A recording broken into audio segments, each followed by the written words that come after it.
যখন যখন পৃথিবীতে পাপ বাড়ে, ধর্মের হানি হয়, তখন তখন আমি আসি।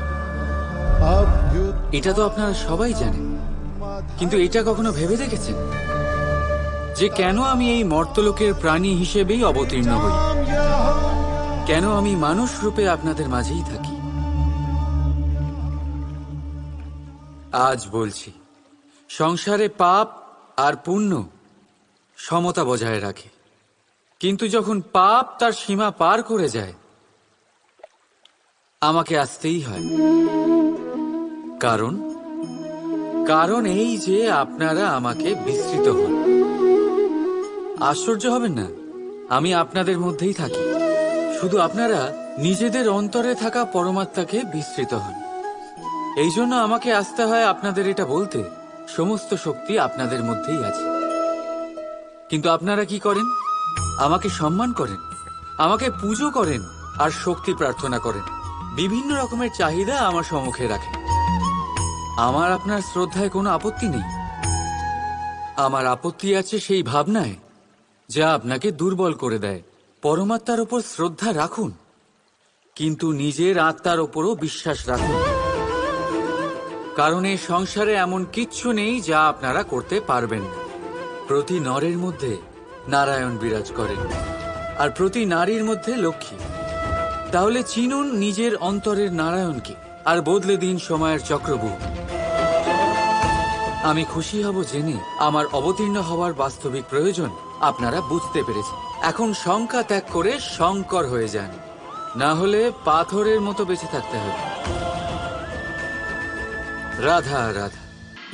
কখনো আপনারা ভেবেছেন এই সংসারে আমরা কার সাথে সবচেয়ে বেশি জড়িত? আপনারা কেউ বলবেন মাতা পিতা, কেউ বলবেন মিত্র, কেউ বলবেন স্ত্রী, আর কেউ বলবেন সন্তান। কিন্তু না, যদি এই সংসারে কারোর সাথে আমরা জড়িত থাকি, তাহলে তা সময়। সময়ই আমাদের অতীত, সময়ই আমাদের বর্তমান, আর সময়ই আমাদের ভবিষ্যৎ। আর আমরা কি করি? সব থেকে বেশি জড়িত সময়কে, সবচেয়ে বহুমূল্য সম্পত্তিকে আমরা। রাধা রাধা। অনেক সময়ই আপনার বয়োজ্যেষ্ঠরা বলেছেন যে এই সংসার দুঃখে ভরা, আর ঈশ্বর ভক্তি সেই দুঃখকে দূর করার পথ। কিন্তু ভেবে দেখুন, যদি এই সংসার দুঃখের সাগর হতো, নিয়তি কি আপনাকে এখানে জন্মগ্রহণ করাতো? ঈশ্বর কি এখানে অবতার রূপে আসতেন? যখন সমস্যাকে আমরা বশে আনতে পারি না, তখন আমরা দোষারোপ করি এই সংসারকে, এখানকার মানুষকে। ভাবি ভালো হতো এখানে জন্মগ্রহণ না করি। একজন চাষি এক অনুর্বর জমিতে চাষ করেন, আর নিজের পরিশ্রম দিয়ে সেই জমিকে করে তোলেন সুজলা সুফলা। একজন দর্জি, যার কাছে একটা সামান্য কাপড় আসে, নিজের পরিশ্রম দিয়ে সেটাকে একটা সুন্দর পোশাকে পরিণত করেন। আপনিও পরিশ্রম করুন। এটা গুরুত্বপূর্ণ নয় আপনি সংসারের কোন স্তরে এসেছেন, এটা গুরুত্বপূর্ণ নয় আপনি এখানে কি করে এসেছেন। যদি গুরুত্বপূর্ণ কিছু থাকে, তা হলো সংসার ছেড়ে যাওয়ার সময় আপনি এই সংসারকে কিরকম রেখে গেলেন। তাহলে এই ভেবে বাঁচুন যে কারোর জন্য যা নরক, তাকে তার কাছে স্বর্গ করে তুলতে পারলে আপনার জীবন আর আপনার সংসার দুই ধন্য হয়ে যাবে। রাধা রাধা। আমাদের সবার কখনো না কখনো তো ক্রোধের উদ্রেক হয়, আর তা তো হবেই। আমরা মানুষ, এই ভাবের সাথে আমরা জড়িত। কিন্তু এই ক্রোধ কেন হয় ভেবেছেন কখনো আপনারা? এই ক্রোধ তখনই হয় যখন কোনো কিছু আমাদের মনোপুত হয় না। যেমন কেউ আমাদের কথা না শুনলে, বা যদি আমাদের পরাজিত হতে হয়। কিন্তু এই সব পরিস্থিতির ভিত্তি একটাই, যে কোনো কোনো সময় কোনো কোনো জায়গায় আমরা দুর্বল। ক্রোধ জন্ম নেয় আমাদের দুর্বলতা থেকে, আর তারপর সেটা আমাদের সব থেকে বড় দুর্বলতা হয়ে দাঁড়ায়। আর যদি ক্রোধকে বশ না করা যায়, যখনই আমরা প্রসন্ন হই, কোনো শুভ অনুষ্ঠান থাকে, আমরা সাফল্য লাভ করি, আমরা সবার আগে আপনজনদের মিষ্টিমুখ করাই। আর এটা ভালোই, মিষ্টিমুখ করালে মনও মিষ্টি হয়ে যায়। কিন্তু এই মিষ্টতা শুধুমাত্র মিষ্টির মধ্যে থাকে না, কারণ এই স্বাদ নয়, এই এক অনুভূতি। জিহ্বার স্বাদ গলায় গেলেই শেষ হয়ে যায়, সেখানে অনুভূতির স্বাদ সারা জীবন মনে থেকে যায়। তাই আপনি যখনই আপনজনদের মিষ্টিমুখ করাবেন, শুধু সেই মিষ্টি দিয়ে কেন, যা কিছুক্ষণের জন্যই থাকে, সেই অনুভূতির দ্বারা, সেই মিষ্টি কথার দ্বারা, সেই মিষ্টি ব্যবহারের দ্বারা সবাইকে খুশি করুন। মানুষ সারা জীবন মনে রাখবে, না থাকবে কোনো তিক্ততা, আর না থাকবে কোনো শত্রুতা। দেখবেন এইভাবেই আপনি আরো একটা সুযোগ পেয়ে যাবেন মিষ্টিমুখ করার। রাধা রাধা। মানুষ কতটা শক্তিশালী হয়, তার কতটা সামর্থ্য রয়েছে, সে কতটা প্রতিভাশালী হয়, এটা হয়তো বলার কোনো দরকারই নেই। আজকের দিনে সবাই জানে যে মানুষ কি না করতে পারে। মানুষ চাইলে সব কিছু করতে পারে। মানুষ যদি চায়, মাছের মতো জলে সাঁতার কাটতে পারে। মানুষ যদি চায়, হিমালয়ের মাথা নত করতে পারে। মানুষ যদি চায়, সমুদ্র থেকে মুক্ত সংগ্রহ করতে পারে। মানুষ যদি চায়, তাহলে আকাশের পাখির মতো বিচরণ করতে পারে। মানুষ চাইলে সব কিছু পেতে পারে সে। জ্ঞান, সম্পত্তি, পরিবার, সাফল্য, সবকিছু। যদি কিছু থাকে যেটা সে গ্রহণ করতে চায় না, সেটা হলো তার দোষ, তার ভুল। মানুষ এসব কখনো গ্রহণ করতে চায় না। কিন্তু যেদিন মানুষ তার দোষ বুঝতে পারবে, নিজের ভুল বুঝতে পারবে, সেটা স্বীকার করতে পারবে, আর সেটা ঠিক করার পথে অগ্রসর হবে, তাতে সে সফলও হবে, সেদিন সে প্রকৃত রূপে মানুষ বলে গণ্য হবে। সেদিন সে মুক্তি লাভ করবে। ভুল সবাই করে, দোষ সকলের মধ্যে থাকে। সেটা গ্রহণ করুন, তা সংশোধন করার চেষ্টা করুন। জীবনে এগিয়ে যেতে পারবেন। আর আমার সাথে ভালোবেসে বলুন, রাধা রাধা। এটা দেখতে পাচ্ছেন? আপনি নিশ্চয়ই জানেন এটা কি। এটা বড়ই বিচিত্র এক বস্তু। এটা হলো কয়লা। আমি একে বিচিত্র এই কারণে বলছি, ভেবে দেখুন, যদি এটা গরম হয় আর আপনি এটাকে ধরে ফেলেন, এটা আপনার হাত পুড়িয়ে ফেলবে। আর যদি এটা ঠান্ডা হয় আর আপনি এটা ধরেন, তাহলে এটা আপনার হাতে কালি লাগিয়ে দেবে। অর্থাৎ যে কোনো পরিস্থিতিতেই, যে কোনো রূপেই থাকুক না কেন, গরম হোক অথবা ঠান্ডা, এটা কোনো না কোনো ভাবে আপনার ক্ষতি অবশ্যই করবে। এরকমই হয় খারাপ মানুষজন, বদসঙ্গ, ঠিক কয়লার মতো। আপনি যদি কিছু নাও করেন, যাই হয়ে যাক, এরা যদি আপনার কাছে থাকে, তাহলে কোনো না কোনো ভাবে জীবনে আপনার কোনো না কোনো ক্ষতি অবশ্যই হবে। তাই নিজের জীবনে সবসময় সঙ্গতের নির্ণয় অত্যন্ত ভেবেচিন্তে করবেন। রাধা রাধা।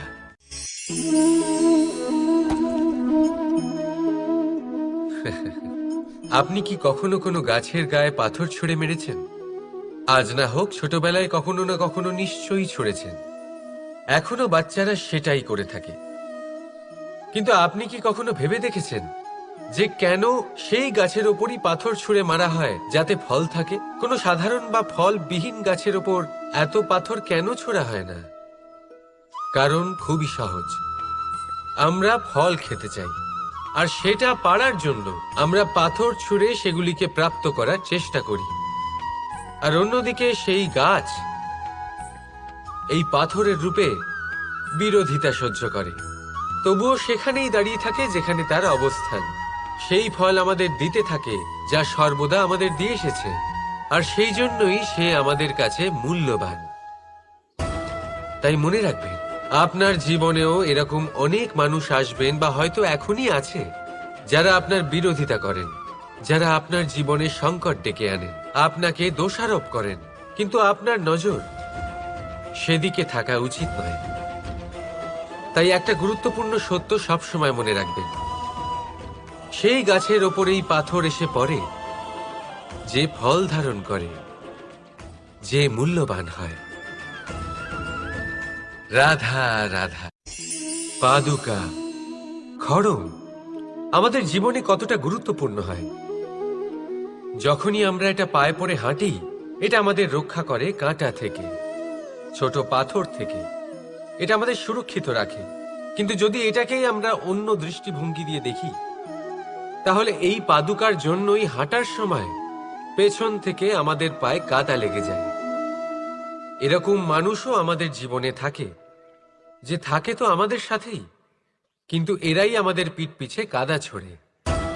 এবার হাঁটার সময় যখন আপনার পায়ে কাদা লাগে আপনার পাদুকার জন্য, আপনার নজর সেদিকে থাকে না, আপনার নজর থাকে সামনের দিকে, কারণ সেটাই আপনার লক্ষ্য, সেটাই আপনার পথ, আর সেটাই আপনার করা উচিত। তাই মনে রাখবেন, আপনার পা ধরে সেই টানতে পারে যে আপনার পেছনে রয়েছে, আর আপনার নজর সেখানে নয়। সবসময় সামনে নিজের লক্ষ্যে থাকা উচিত। প্রতি মুহূর্তে নিজের লক্ষ্যের দিকে তাকিয়ে থাকুন, সবসময় জীবনের সামনে এগোতে থাকুন। আর রাধা রাধা। যদি আমি আপনাকে জিজ্ঞেস করি যে এই সংসারে সব থেকে মাহাত্ম্যপূর্ণ বস্তু কি, তাহলে আপনি বলবেন জল। আর একদম ঠিক বলবেন। কিন্তু কোন কারণে? এই জন্য যে সে আমাদের জীবন দান করে, এই জন্য যে সে আমাদের তৃষ্ণা মেটায়, নাকি এই জন্য যে আমাদের দৈনিক কাজ থেকে শুরু করে আমাদের মৃত্যু অবধি কাজে আসে, সব কাজে আমাদের সাহায্য করে? না, এর পেছনে একটা কারণ হলো জলের প্রকৃতি। ভেবে দেখুন, সমুদ্রের এই জল সূর্যের তাপ সহ্য করে বাষ্পীভূত হয়, তারপর উপরে গিয়ে মেঘে পরিণত হয়, তারপর সেই মেঘ রূপে প্রবাহিত হয়ে কোনো পর্বতের সাথে ধাক্কা খেয়ে বর্ষা হয়ে এই পৃথিবীতে বর্ষিত হয়। আর এই পৃথিবীর ধূলিকণা এর মাটিকে নিজের মধ্যে ধারণ করে। মানুষের দ্বারা, অন্য প্রাণীর দ্বারা যে ময়লা ছড়িয়ে পড়েছে তাকে নিজের মধ্যে ধারণ করে, আর তারপর ফের অগ্রসর হয়ে পড়ে সমুদ্রের দিকে, সমুদ্রে মিশে যায়। কিন্তু তবুও আবার বাষ্পীভূত হওয়ার সময় সেই ময়লাকে সে সেখানেই ফেলে যায়, সেই ময়লাকে নিজের সাথে নিয়ে যায় না। ব্যাস, এটাই জলের প্রকৃতি, যা তাকে মহান করে তোলে। আপনিও আপনার জীবনে আপনার কর্ম করুন, মহান কর্ম করুন, ভালোভাবে করুন, কিন্তু সেই কর্মের সাথে যে অহংকার আসে সেটা নিজের মধ্যে প্রবেশ করতে দেবেন না। তার থেকে ওপরে উঠুন। আপনি নিজেকে জলের মতো হালকা অনুভব করবেন। রাধা রাধা। ধরিত্রীর বুকে গজিয়ে ওঠা এই দুব্ব ঘাস দেখেছেন? দুব্ব ঘাস, যা আমাদের পাকে শীতল রাখে। এতে যদি বসেন তাহলে মনে হবে নরম কোথাও বসে আছেন। এত ছোট হলেও কিন্তু এর মধ্যে গুণ আছে অনেকগুলি, আর যতটা ছোট এটা ততটাই বড় শিক্ষকও। কিভাবে? ভাবুন, পাতা ঝরার মরশুমের পরে সমস্ত পাতা একত্রিত হয়ে থাকে। একটা ছোট ফুলকি সবাইকে জ্বালিয়ে দিতে পারে, সমস্ত পাতা পুড়ে ছাই হয়ে যায়। কিন্তু এই ঘাসের কিছুই হয় না, সে যেমন ছিল তেমনই থাকে। কারণ কি হতে পারে? প্রথম কারণ, এরা ছোট হয়। দ্বিতীয় কারণ, এরা বিনম্র হয়, বড়ই সহজে দমে যায় এরা। তৃতীয় কারণ, এদের মধ্যে নমনীয়তা থাকে। আপনিও নিজেকে এরকমই বানিয়ে ফেলুন। কখনো নিজেই নিজেকে কারোর থেকে বড় মনে করবেন না। নিজের এই মনকে বিনম্র রাখুন, এবং সব থেকে বড় কথা, নিজের এই মনে সহানুভূতি, প্রেম আর বিশ্বাসের নমনীয়তা বজায় রাখবেন। যদি এরকম করতে পারেন তাহলে জীবন সবসময় সুখে কাটবে। রাধা রাধা। আমরা জীবনে এমন অনেক মানুষকে চিনি যারা অত্যন্ত শক্তিশালী, নিজের পরীক্ষা দিতে কখনো পিছপা হন না, খুব কঠোর হন, আত্মপ্রত্যয়ী হন, কিন্তু তাও তারা সাফল্য পান না। কেন? কি কারণ হতে পারে এর? লৌহ মানবের মতো ব্যক্তিত্বের অধিকারী হওয়া সত্ত্বেও তারা সফলতা কেন লাভ করেন না? এবার এটার উত্তর তাদের ব্যক্তিত্বের মধ্যেই লুকিয়ে রয়েছে। লৌহ মানব, লোহা। আপনি কখনো লোহাকে দেখে থাকবেন, অত্যন্ত শক্তিশালী, অত্যন্ত কঠিন, কিন্তু শুধু তখনই যখন সেটা শান্ত থাকে, শীতল থাকে। তাকে উত্তপ্ত করুন, তা আর কঠিন থাকবে না। তার উপরে এক আঘাত করুন আর তার আকৃতি বদলে যাবে। বুঝলেন? যদি আপনিও জীবনে নিজের শক্তি দিয়ে, নিজের নিরন্তর প্রচেষ্টা দিয়ে বড় কিছু করতে চান, তাহলে সর্বপ্রথম একে শান্ত করে রাখুন, একে শীতল করে রাখুন। জীবনে যা পেয়েছেন তাতেই সন্তুষ্টি পেতে শিখুন। এই ক্রোধের তাপে নিজেকে বদলাবেন না। চিনতে শিখুন সেই চিন্তাগুলো যা ক্রোধ বাড়িয়ে দেয়, আর সেগুলোকে শেষ করে দিন, নয়তো সেই রাগ আপনার পতন অবশ্যই ঘটাবে। রাধা রাধা। আপনি কখনো জীবনে সূর্যোদয় দেখেছেন? কত প্রশান্তিদায়ক, কত শক্তিদায়ক হয়। মনের মধ্যে যেন একটা নতুন প্রেরণা দান করে, একটা নতুন উৎসাহ। কিন্তু যদি আপনি উঠতে দেরি করেন, তাহলে আপনি এই সূর্যোদয় দেখতেই পাবেন না। ঠিক এরকমই হয় আমাদের জীবনেও। সুযোগ সূর্যোদয়ের মতো। যদি আপনি আপনার জীবনে দরকারের চেয়ে বেশি অপেক্ষা করেন এই সুযোগের সদ্ব্যবহার করতে, তাহলে এই সুযোগ আপনার অপেক্ষা কখনোই করবে না, তা চলে যাবে। সেই জন্য এদের সামলে রাখুন। সঠিক সময় আসলে এই সুযোগের সদ্ব্যবহার করুন, নিজের কর্মকে সম্পূর্ণরূপে সার্থক করুন। এটাকে এক মুহূর্তের মতো দেখুন।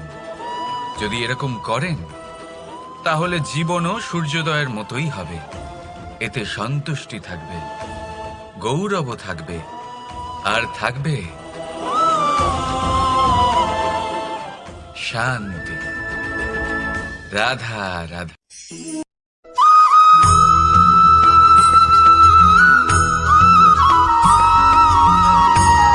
ছোট হোক বা বড়, রাজা হোক বা দরিদ্র, সমস্ত মানুষের মধ্যে একটা সামঞ্জস্য থাকে। সমস্ত মানুষের কাছে তার প্রশংসা অত্যন্ত গুরুত্বপূর্ণ। সে খুবই প্রসন্ন হয় যদি আপনি তার প্রশংসা করেন, কিন্তু আপনি যদি তাকে এটা বলেন যে এটা তোমার ভুল ছিল, তোমার কিছু খামতি ছিল, তখন সেটা সে মানতে রাজিই থাকে না। সব মানুষ এটা শুনতে পছন্দ করে যে সে যেটা করেছে সেটাই সর্বোত্তম। এবার আমি আপনাকে একটা কথা বলি। এই হলো নিন্দা, এই হলো প্রশংসা, আর এই হলো সত্য, যা সবার থেকে উচ্চস্থানীয়। সেই জন্য মানুষ আয়না দেখে। আয়না তাকে তার সৌন্দর্য দেখায় না, তাকে দেখায় যা সত্য, যাতে মানুষ আরো সুন্দর হওয়ার চেষ্টা করতে থাকে। তাই আয়না অত্যন্ত গুরুত্বপূর্ণ সত্যকে জানার জন্য। জীবনে নিন্দুকের মাহাত্ম্য প্রশংসকের মাহাত্ম্যের থেকে অনেক বেশি। কেন? কারণ তারা আপনাকে আপনার খামতি দেখায়, আপনার ভুলগুলো বুঝিয়ে দেয়, আপনাকে একটা সুযোগ দেয় নিজেকে শুধরে নিতে, নিজেকে আরো শ্রেষ্ঠ করে তুলতে। যা প্রশংসক করতে পারে না।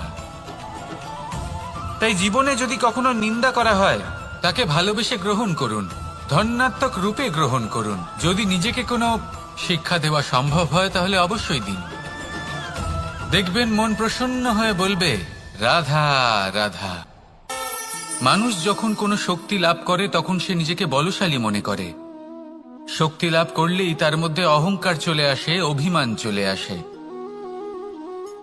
তার কারণ হলো সে একটা সহজ কথা বুঝতেই পারে না। এই সব যা হচ্ছে সময়ের জন্য হচ্ছে।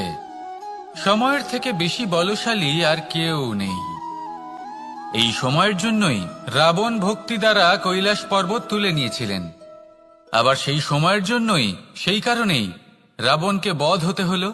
তার সাথে সাথে রাক্ষস কুলও ধ্বংস হয়েছিল এবং লঙ্কাও ভস্ম হয়ে গেছিল। দেখতে গেলে জন্ম থেকে মৃত্যু পর্যন্ত এই যে সময়, সেটাই হলো জীবন। কিন্তু তার মধ্যেও যা সময় আসে কোনো কারণেই আসে। সেই সময় আমরা যাপন করে কিছু শিখতে পারি। তাই আজ যে সময় আপনার হাতের কাছে আছে তাকে মুষ্টিবদ্ধ করে রাখুন, তাকে সামলে রাখুন, তাকে সংযত করে রাখুন, অনুভব করুন, তার থেকে কিছু শিখুন। তাকে কোনোভাবেই ব্যর্থ হতে দেবেন না। আর এটা জেনে রাখুন যে ভবিষ্যতে যা কিছু হতে পারে, যা কিছু হতে চলেছে, সেটা না আপনি জানেন আর না তা আপনার বশে রয়েছে।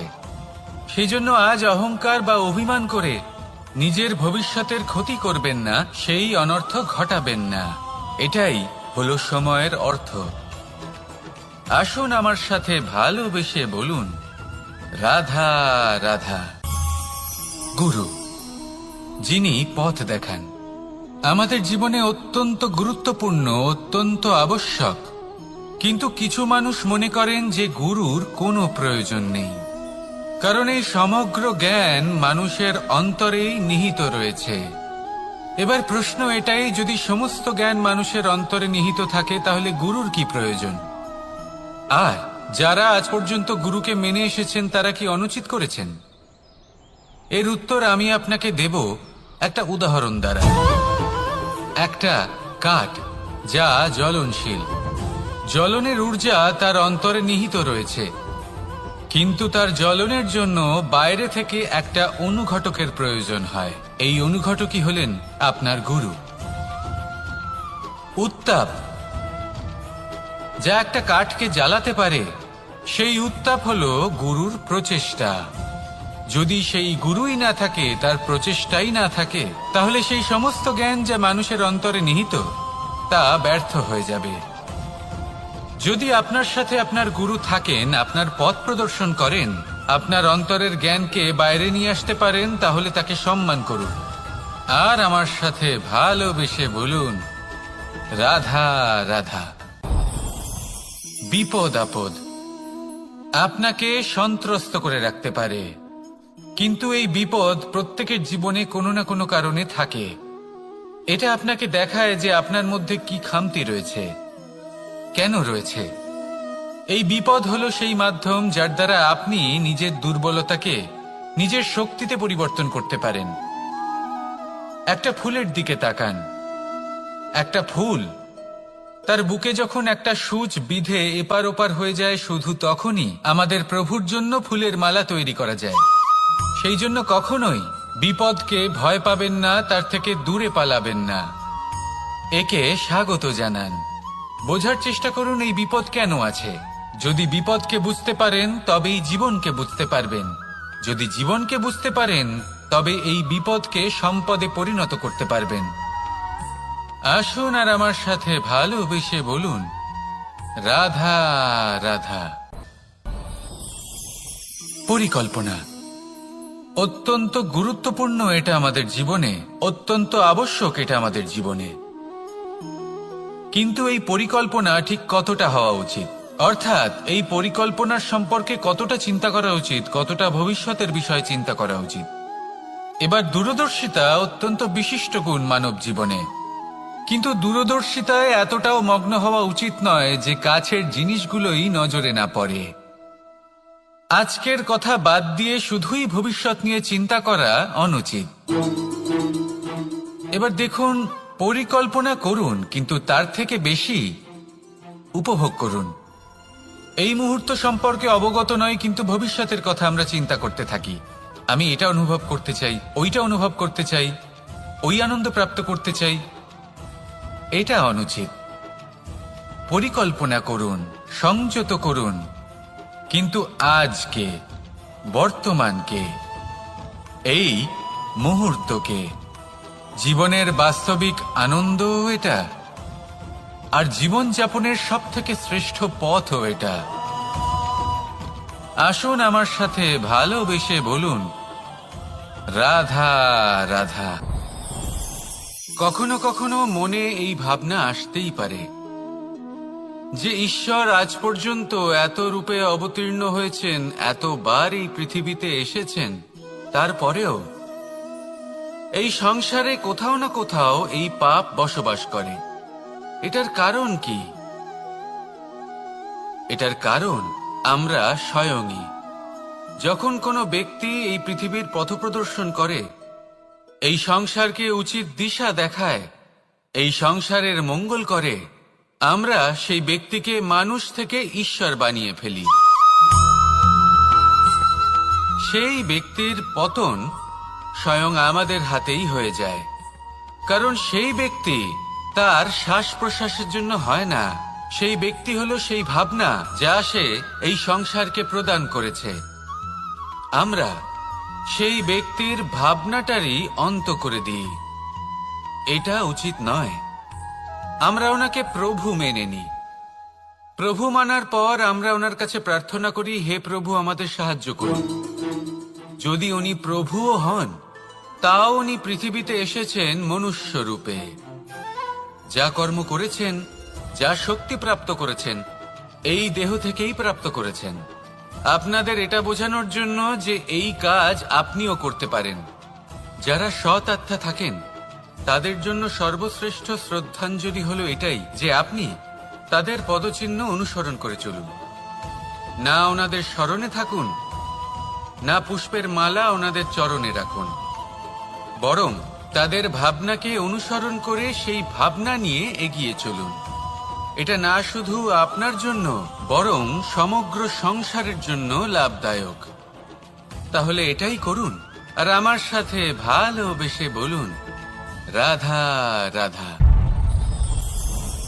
যখন কঠোর রোদে আমাদের শরীর উত্তপ্ত হয়ে যায়, আমরা গরম অনুভব করি, তখনই যদি বর্ষা হয় আর বৃষ্টির জলের ফোঁটা আমাদের শরীরে এসে পড়ে, তখন কেমন অনুভূতি হয়? বর্ষার এই জলের ফোঁটা যখন ধরিত্রীতে পড়ে, তখন যে নাদ উৎপন্ন হয়, মনে হয় যেন এক সঙ্গীত। এমন এক সঙ্গীত যা স্থিরতার সাথে আমাদের বুঝিয়ে দেয় যে এই সূর্যের উত্তাপ, এই রোদ, তা চিরকালের জন্য থাকবে না। সূর্যের কিরণের যতই তেজ থাকুক, যখন বর্ষা আসবে, এই রোদের কিরণকে শীতল করবে। সূর্যের তেজ যতই বেশি হোক না কেন, কখনো না কখনো কালো মেঘ আসবে আর সূর্যকে ঢেকে দেবে। অর্থাৎ এই প্রকৃতি আমাদের শিক্ষা দেয় যে কারোর প্রকাশ, যে কারোর মেধা চিরকাল টিকে থাকে না।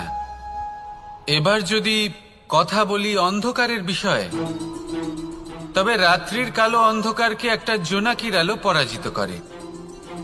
অর্থাৎ অন্ধকারও চিরকালের জন্য বজায় থাকে না। এটা কি আমরা বুঝলাম? তবে আপনাদের দুটো সহজ প্রশ্ন করব। জীবনে যখন কিছুই আপনাদের সাথে চিরকাল থাকবে না, তাহলে অহংকার কি নিয়ে? আর জীবনে যদি প্রত্যেক দুঃখ, বিপদ, সমস্যা একটা সময়ের পর আপনাকে ছেড়ে চলে যায়,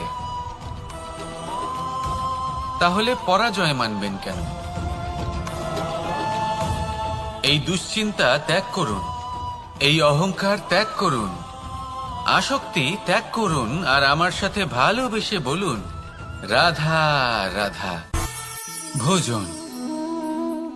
এই সংসারে যেই হোক না কেন, কোনো মানুষ হোক, কোনো প্রাণী হোক, কোনো কীট হোক বা কোনো বনস্পতি হোক, প্রত্যেকের জন্য ভোজন অতি আবশ্যক। কারণ ভোজন থেকেই শক্তি পাওয়া যায়, আর সেই শক্তি দিয়েই সংসারের, আমাদের জীবনের সমস্ত কার্য করা যায়। এবার এমন এক ধরনের শক্তি হয় যা শীতের ঋতুতে সূর্য থেকে আমরা পেয়ে থাকি, আর আরেক ধরনের উত্তাপ হয় যা দিয়ে ভোজন রান্না করা হয়, সুস্বাদু নানান ধরনের ভোজন। এবার অত্যন্ত গুরুত্বপূর্ণ হলো যে ব্যক্তি সেই ভোজন বানাচ্ছেন তার মানসিক পরিস্থিতি এবং সেই ব্যক্তি যিনি ভোজন গ্রহণ করছেন তার মানসিক অবস্থা। যখনই আপনি ভোজন বানাচ্ছেন তখন ভালোবাসার সাথে কাজটা করুন, ধন্যাত্মক ভাব নিয়ে, সৎ ভাবনার সাথে, কারণ আপনার এই মানসিক স্থিতি শক্তির আকারে সেই খাদ্যের সাথে মিলে মিশে যায়।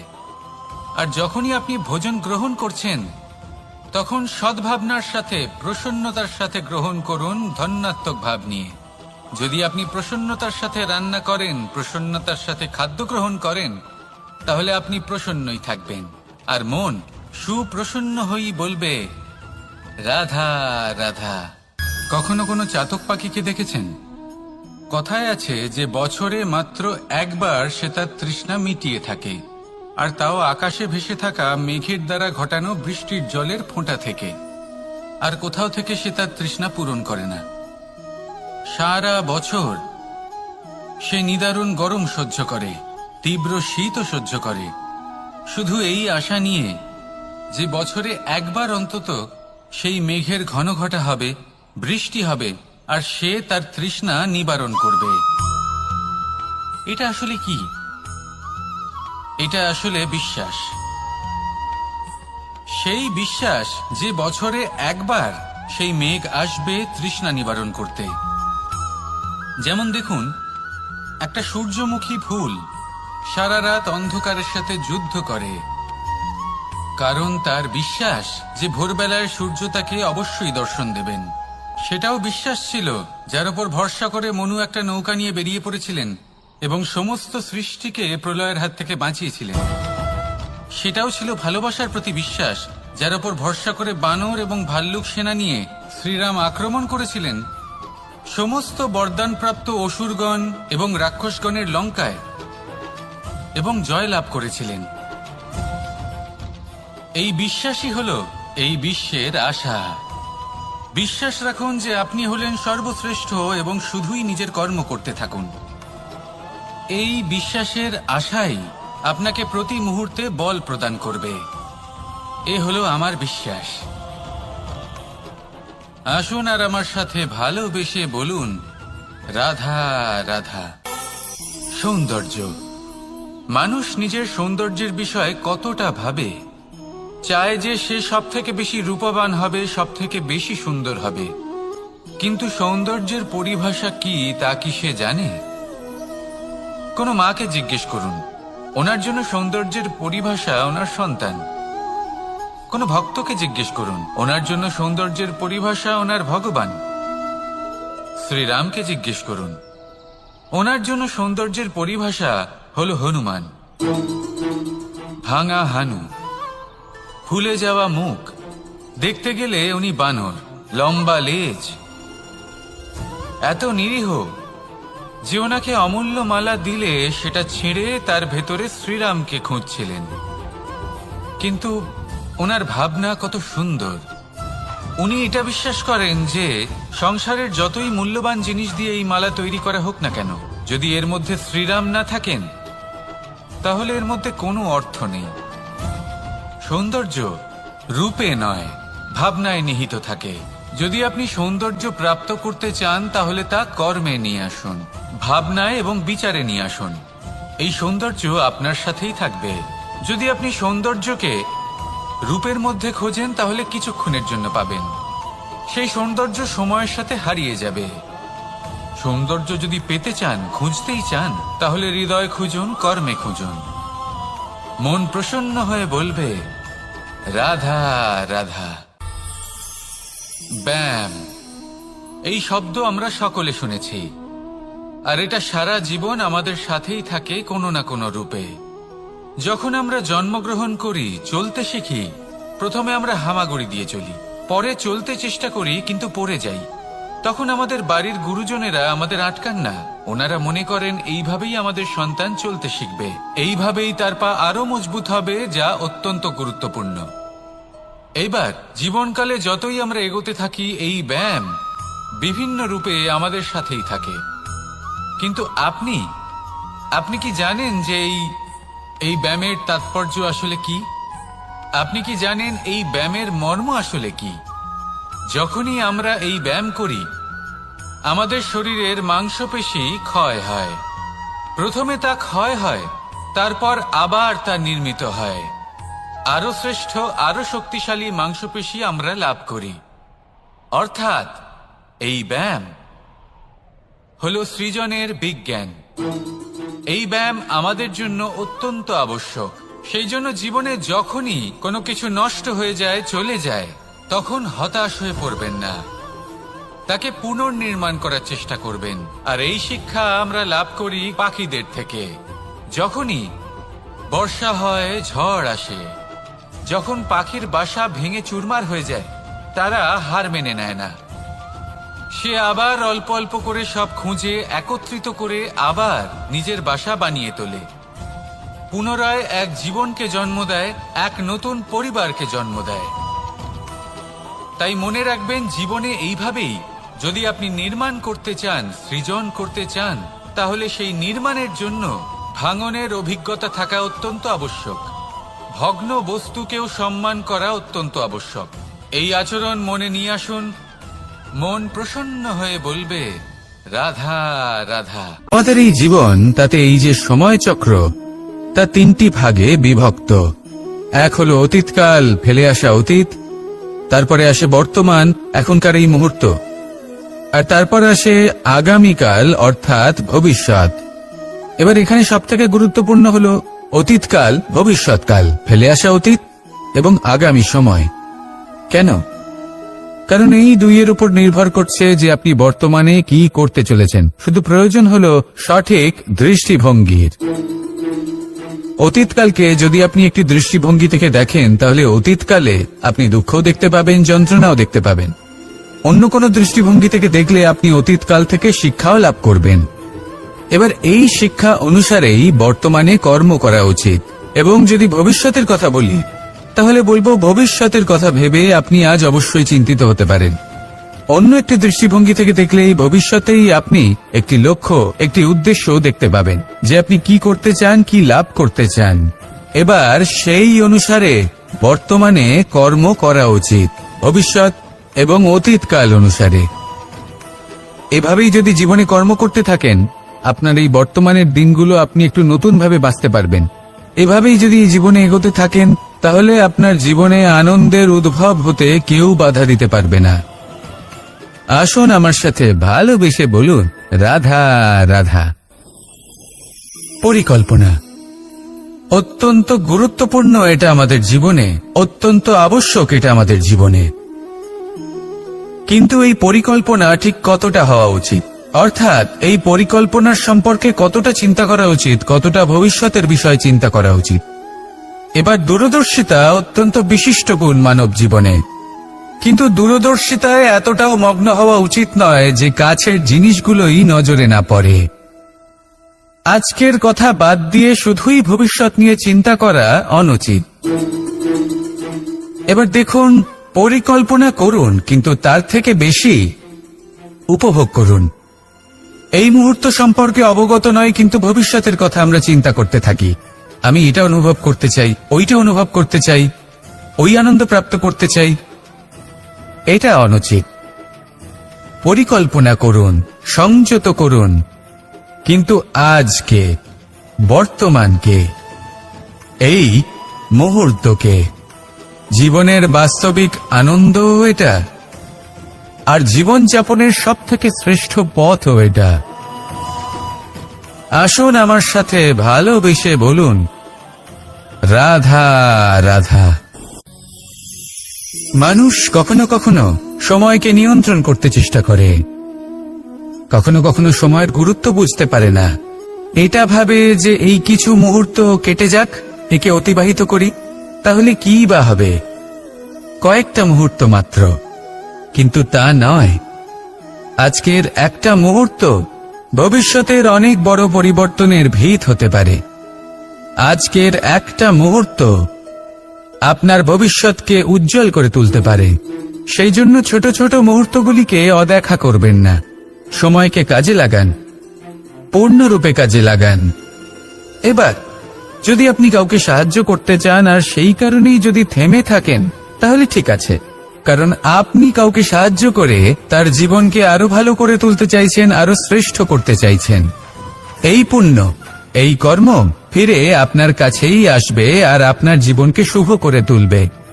কিন্তু যদি আপনি আলস্যের কারণে থেমে থাকেন এবং কিছুই না করেন, সময় নষ্ট করেন, তাহলে কিন্তু একটাই ঘটনা ঘটবে, আপনার ভবিষ্যৎ বিপদগ্রস্ত হয়ে পড়বে, আর কিছুই নয়।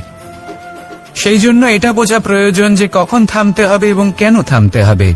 যদি আপনার থামার কারণ এবং সময় অনুচিত হয়ে থাকে, তাহলে আপনার ভবিষ্যৎ কখনোই উচিত হতে পারে না। সেই জন্য সময়কে সম্মান করুন আর পূর্ণ ব্যবহার করতে শিখুন। আর আমার সাথে ভালোবেসে বলুন, রাধা রাধা। বিপদ আপদ আপনাকে সন্ত্রস্ত করে রাখতে পারে, কিন্তু এই বিপদ প্রত্যেকের জীবনে কোনো না কোনো কারণে থাকে।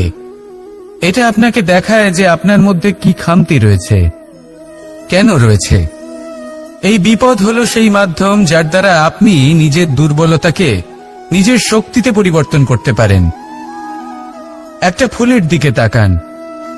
একটা ফুল, তার বুকে যখন একটা সূচ বিঁধে এপার ওপার হয়ে যায়, শুধু তখনই আমাদের প্রভুর জন্য ফুলের মালা তৈরি করা যায়।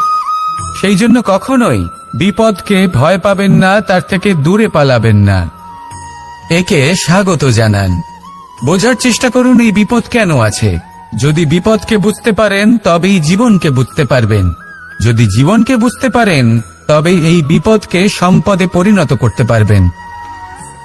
আসুন আর আমার সাথে ভালোবেসে বলুন, রাধা রাধা। জীবনে সবথেকে বেশি গুরুত্বপূর্ণ বস্তু কি? বাড়ি, বাহন, সোনা, ধন। যদি আমি সত্যি বলি, তাহলে জীবনের সবথেকে বেশি গুরুত্বপূর্ণ বস্তু কোনো বস্তুই নয়। যদি কিছু গুরুত্বপূর্ণ থাকে, তাহলে তা হলো অনুভূতি, করুণা, মিত্রতা, মাতৃত্ব, বাৎসল্য, আর সবথেকে বেশি গুরুত্বপূর্ণ ভালোবাসা। নিজেদের এই জীবনে যদি আপনি শুধুমাত্র বস্তুর খেলাতে মেতে থাকেন, তাহলে জীবনে আনন্দ কখনোই থাকবে না। নিজের এই জীবনকে অনুভূতির পীঠস্থান বানিয়ে তুলুন। এই মন প্রসন্ন হয়ে বলবে, রাধা রাধা। সাগরের ঢেউ সমুদ্র তটে ধাক্কা খেয়ে, পাথরের সাথে ধাক্কা খেয়ে তার আকার বদলে দিতে পারে। বিভিন্ন আকারের পাথরে এদের ঘষে ঘষে গোলাকার বানিয়ে দিতে পারে, কিন্তু এই সাগরের ঢেউ এদের নিজেদের আকার কখনো বদলায় না। কিন্তু এমন কেন? কারণ এরা বিচ্ছিন্ন হয়েও আবার একত্রিত হতে জানে। অর্থাৎ যখন এরা বিচ্ছিন্ন হয় তখন মতভেদ অবশ্যই, কিন্তু আবার একত্রিত হওয়া হলো এদের একতার প্রতীক। দেখুন, ঝগড়াঝাঁটি, তর্ক বিতর্ক, মতভেদ এগুলো জীবনের অভিন্ন অঙ্গ, কিন্তু এদের কখনো মনে প্রবেশ করতে দেবেন না। যদি মনে প্রবেশ করেও ফেলে, তাদের মনে ঘর করতে দেবেন না, এদের বের করে ফেলুন। এই ঝগড়াঝাঁটি, তর্ক বিতর্ক, মতভেদ এদের সারা জীবন সাথে নিয়ে চলবেন না। যদি একসাথে নিয়ে চলতে চান, তাহলে সকলকে একসাথে নিয়ে চলুন, ঢেউয়ের মতো। একতায় বিশ্বাস রাখুন। একসাথে মিলে যদি এগোতে থাকেন, তাহলে অনেক দূর পৌঁছবেন, নয়তো শুধু দূরের কথা ভেবেই যাবেন। কি চান সেই সিদ্ধান্ত আপনারই। আসুন আর আমার সাথে ভালোবেসে বলুন, রাধা রাধা। এই সাগর হলো বিশাল। কথায় আছে যে জীবনের উৎপত্তি সাগর থেকেই হয়েছে। কথাটা ঠিকও। এই সাগরই আমাদের ভিন্ন ভিন্ন ধরনের বনস্পতি প্রদান করেন, মণি এবং মুক্ত প্রদান করেন।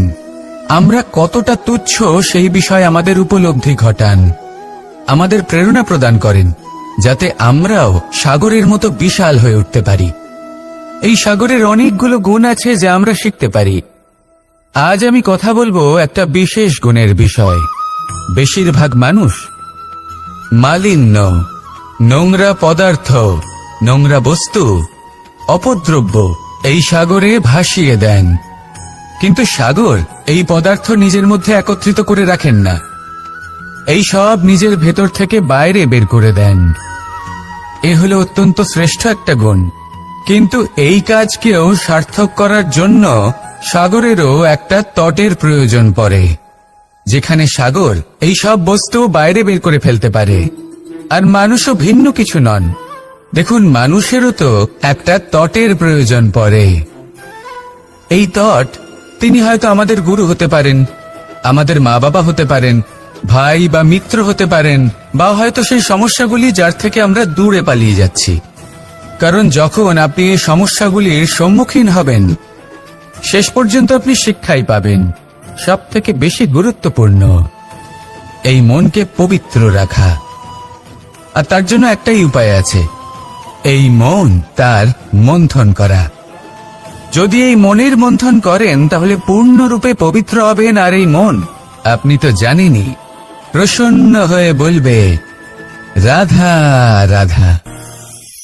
যদি আমি আমার চোখ বেঁধে কোনো একটা নির্দিষ্ট দিকে নিজের সমস্ত শক্তি প্রয়োগ করে ছুটে যাই, তাহলে কি হবে? আমি কোথাও ধাক্কা খেতে পারি, নিজের ক্ষতি করতে পারি, কোথাও পড়ে যেতে পারি, তাই না? অর্থাৎ এটা নিশ্চিত এই কাজ আমার করা উচিত নয়। কিন্তু আজকের দিনে প্রত্যেকটা মানুষ এই কাজই করছেন, তাই না? কোনো কাজ করার পূর্বে সেই কাজের বিষয়ে সম্পূর্ণ তথ্য কোথায় সংগ্রহ করছেন? শুধু এটুকু জানেন যে এই কাজটা করলে কত ধন অর্জন করবেন আর কত নাম হবে, আর ব্যাস সামনে এগিয়ে যান। এটা উচিত নয়। পূর্ণরূপে যে কোনো কাজ করার আগেই সেই কাজের বিশ্লেষণ করে নেওয়া উচিত, তা বুঝে নেওয়া উচিত, এবং সেই বিষয়ে অবশ্যই খেয়াল রাখা উচিত যে আপনার শরীর এবং আপনার মন এই কাজ করার জন্য কি প্রস্তুত রয়েছে। যদি তা না হয় তাহলে প্রথমে নিজেকে শুধরে নিন, তারপরে সেই কাজ করুন। যদি এইভাবে জীবনে সামনে এগোন, তাহলে সাফল্যের সম্ভাবনা জীবনে অনেক বেশি বেড়ে যাবে। তাহলে এটাই করুন, আর আমার সাথে ভালোবেসে বলুন রাধা রাধা। আমরা জীবনে চলতে চাই, সামনে এগোতে চাই, কিন্তু কখনো কখনো এমন হয় যে আমরা আমাদের লক্ষ্য দেখতেই পাই না। আমরা চিন্তিত হয়ে পড়ি, ব্যতীত হয়ে পড়ি, আমরা কিছু বুঝতেই পারি না। এই মন অশান্ত হয়ে যায়। কিন্তু যদি আপনি থেমে যান, তাহলে নিজের পথ এবং নিজের লক্ষ্য থেকে সরে যাবেন। সেই জন্য চলতে থাকুন, থামবেন না। যতদূর পারবেন চলতে থাকুন, যতদূর দৃষ্টি যাচ্ছে চলতে থাকুন। তারপরেই দেখবেন পরবর্তী পথ আপনা থেকেই আপনার সামনে আসবে। কারণ আপনার দৃষ্টির সীমা থাকতেই পারে, দৃষ্টিভঙ্গির সীমা নেই। আপনার পথের সীমারেখা থাকতেই পারে, কিন্তু সেই পথে চলার সাহসের সীমা নেই। সেই জন্য নিজেকে অসীমিত করে তুলুন। এই সীমারেখা আপনা থেকেই দূর হয়ে যাবে, লক্ষ্য নিজে থেকেই দেখতে পাবেন, আর এই মন সুপ্রসন্ন হয়ে বলবে রাধা রাধা। সম্পর্ক হলো আমাদের জীবনের একটি আধার। কিছু সম্পর্ক এমন যা আমরা জন্মসূত্রে লাভ করি, যেমন পরিবার, মা বাবা। কিছু সম্পর্ক আছে যা আমরা জীবনে অর্জন করে থাকি, তা সে প্রেমের হোক, স্নেহের হোক বা বন্ধুত্বের। এই সকল সম্পর্ক লাভ করার বা গড়ে তোলার 5টি ধাপ রয়েছে। প্রথম ধাপ, কোনো ব্যক্তির সাথে আলাপ হওয়া, তার সাথে কথা বলা বা তাকে দেখা। দ্বিতীয় ধাপ, সে ব্যক্তিকে আমাদের ভালো লাগা। তৃতীয় ধাপ, আমাদের এটা চাইতে শুরু করা যে জীবনে এই ব্যক্তি যেন আমাদের বন্ধু হন, আমাদের জীবনে থাকেন, বা আমাদের কাউকে ভালোবেসে ফেলা। আর এটা আমাদের ভাবা বা চাওয়া যে সেই ব্যক্তি যেন আজীবন আমার সাথে থাকেন, আমার জীবনে আমার সাথী হয়ে। চতুর্থ ধাপ, লাভ করা। এবার এই ধাপটি অনেক মানুষের পক্ষেই খুবই সরল হয়, বড়ই সরলভাবে নিজেদের সঙ্গীকে লাভ করে থাকেন। কিছু মানুষের জন্য এই ধাপ অত্যন্ত কঠিন হয়ে থাকে। অনেক প্রতিকূল পরিস্থিতির ওপর জয়লাভ করে তারা সঙ্গীকে লাভ করেন, কিন্তু লাভ অবশ্যই করেন। এরপরে আসে পঞ্চম, অন্তিম এবং সবথেকে গুরুত্বপূর্ণ ধাপ। সেটা হলো সেই সম্পর্ক পালন করা। এটা হলো এমন এক বিষয় যা প্রত্যেক মানুষের শেখা উচিত। যদি ব্যক্তি নিজের জীবনে সম্পর্ক রক্ষা করতে শিখে যান, তবে প্রত্যেক সম্পর্ক তার জীবনকে স্বর্গ করে তুলবে। আসুন আর আমার সাথে ভালোবেসে বলুন, রাধা রাধা। রাধা কখনো কখনো আমার জন্য বড়ই সুগন্ধি আতর নিয়ে আসে, পারিজাত ফুলের মালা নিয়ে আসে আমার প্রসাধন করবে বলে, এবং আমার সব থেকে বেশি প্রিয় মাখন নিজে হাতে বানিয়ে আনে আমাকে নিজে হাতে খাইয়ে দেবে বলে, সবকিছু আমাকে প্রসন্ন করবে বলে। কিন্তু আপনি কখনো ভেবেছেন যে এই আতর কিভাবে বানানো হয়? সহস্র ফুলের পাপড়ি একসাথে পিষে নিতে হয়, তারপরে তার থেকে যে রস মিশ্রিত হয় সেই রস দ্বারাই আতর তৈরি হয়। অনেক সংখ্যক ফুলকে অসীম যন্ত্রণা ভোগ করতে হয়, তবে তারা আমার প্রসাধন সামগ্রী হয়ে উঠতে পারে। দুধ থেকে মাখন তৈরি করার জন্য কতটা পরিমাণ মন্থন সহ্য করতে হয় সেটা আপনি জানেন। ঠিক সেই রকমই হলো আমাদের জীবনও। বিপদও আসে, কঠিন পরিস্থিতিও আসে, এর সম্মুখীন হতে শিখুন। মনে রাখবেন, আপনি হলেন সেই দুধ যাকে মন্থন সহ্য করতে হবে মাখন হয়ে ওঠার জন্য। মনে রাখবেন, আপনি হলেন সেই ফুলের মতন যাদের পিষ্ট হতে হবে সুগন্ধি আতর হয়ে ওঠার জন্য, যাকে এই সংসার পছন্দ করে। কখনো কখনো জীবনে আপনার সাথে খারাপ শুধুমাত্র এই কারণে ঘটে যাতে আপনার শ্রেষ্ঠ রূপ এই সংসারের সামনে আসতে পারে। শুধুমাত্র কঠিন পরিস্থিতি এবং বিপদকে একটা সুযোগ হিসেবে দেখার চেষ্টা করুন। আপনার জন্য এই সংসার বদলে যাবে, সংসারকে দেখার দৃষ্টিভঙ্গি পাল্টে যাবে, আপনার ভাগ্য পাল্টে যাবে, আর এই মন প্রসন্ন হয়ে বলবে, রাধা রাধা। কি অমূল্য, কি সুন্দর এই রত্ন। এবার ভেবে দেখুন, যদি আমি এই রত্নকে ব্যবহার করি আখরোট ভাঙার জন্য, তাহলে কি হবে? বা ভেবে দেখুন, এই রত্ন নিয়ে আমি যদি বন্ধুদের সাথে খেলা করতে শুরু করে দিই, তাহলে কি হবে? আপনি তো হাসবেন আমার ওপর। আপনি বলবেন, এত অমূল্য একটা রত্ন, এর দ্বারা কত দুঃখ দূর করা সম্ভব। এই মূল্যবান রত্নের আমি অপব্যবহার করছি। একদম ঠিক বলেছেন, আমি মেনে নিচ্ছি। মূল্যবান বস্তুর অপব্যবহার করা অনুচিত, কিন্তু আপনিও তো তাই করছেন, তাই না? ভেবে দেখুন, মানুষ এই সংসারের সর্বশ্রেষ্ঠ প্রাণী, আর মানুষের এই শরীর সব থেকে মূল্যবান রত্ন। এবার এর সাথে আপনি কি করছেন? অপব্যবহার করছেন না, নিজের স্বাস্থ্যের যত্ন নিচ্ছেন না, আপনি অনুচিত পথে চলছেন শুধুমাত্র ধন অর্জন করার জন্য, পাপ কাজ করছেন, কি না করছেন? এটা অপব্যবহার নয়? ভেবে দেখুন, আমরা এই মানব শরীরের সাথে কি করতে পারি। যদি এর আমরা সদ্ব্যবহার করি, তাহলে অনন্ত পুণ্য অর্জন করতে পারি, যার দ্বারা শুধুই নিজেকে নয়, বরং আমাদের আশেপাশের সকলকে সন্তোষ প্রদান করতে পারি। তাই সংকল্প নিন, এটাই যে মানব শরীরের আমি সদ্ব্যবহার করব, পুণ্যের পথে চলব, সকলের মঙ্গলের জন্য, সকলের প্রসন্নতার জন্য। এই কর্ম করুন, এই পথে চলতে থাকুন। এই মন সন্তোষ বোধের সাথে বলবে, রাধা রাধা। এই সংসারের সব থেকে বড় শক্তি আসলে কি?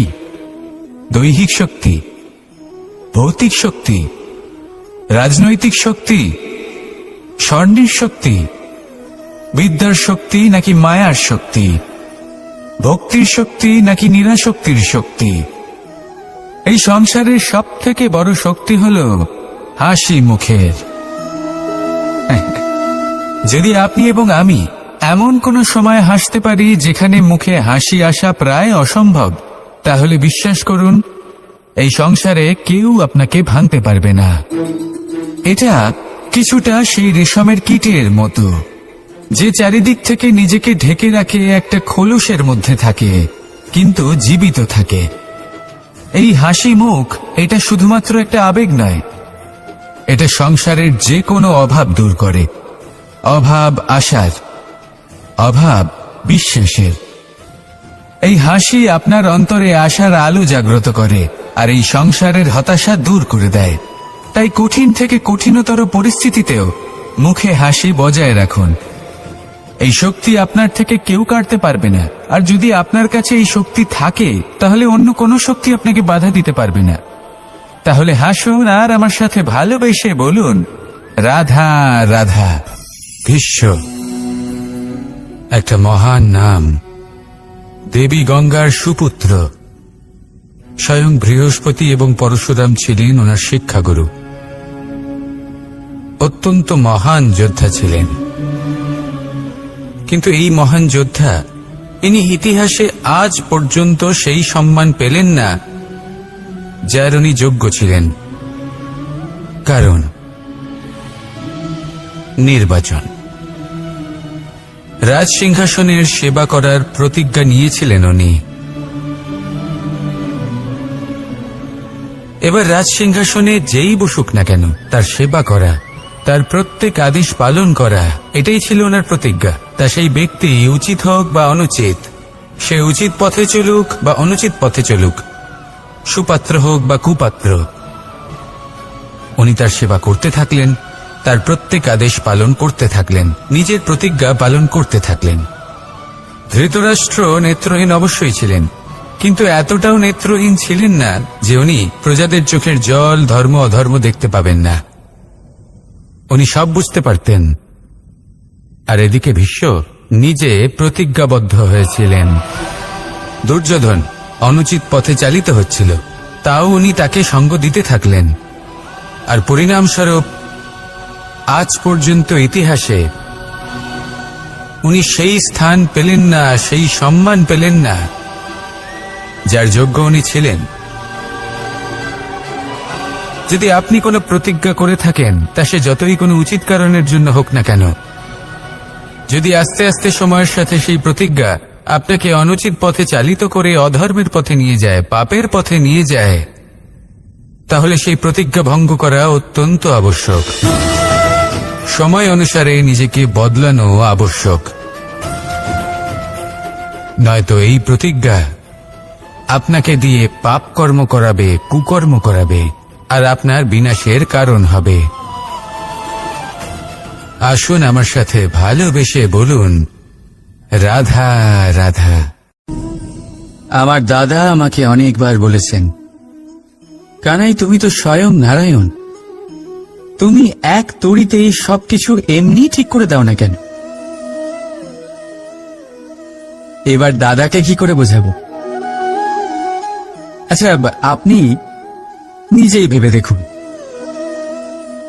সিংহকে জঙ্গলের রাজা বলা হয়, কিন্তু সিংহ শুধুমাত্র তার ইচ্ছে প্রকাশ করলেই কোনো হরিণ কি নিজেই হেঁটে তার কাছে আসবে? নিজেই কি রাজি হয়ে যাবে তার আহার হওয়ার জন্য? না, কখনোই না। যে কোনো কাজকে সফল করে তোলার জন্য আপনাকে চেষ্টা করতে হবে, পরিশ্রম করতে হবে যাতে সেই কাজ ভালোভাবে সম্পন্ন হয়। শুধু ইচ্ছে দিয়েই কোনো কার্যসিদ্ধি হবে না। ইচ্ছে থেকে স্বপ্ন তৈরি হয়, তবে সেইগুলো সফল করতে গেলেও আপনাকে পরিশ্রম তো করতেই হবে।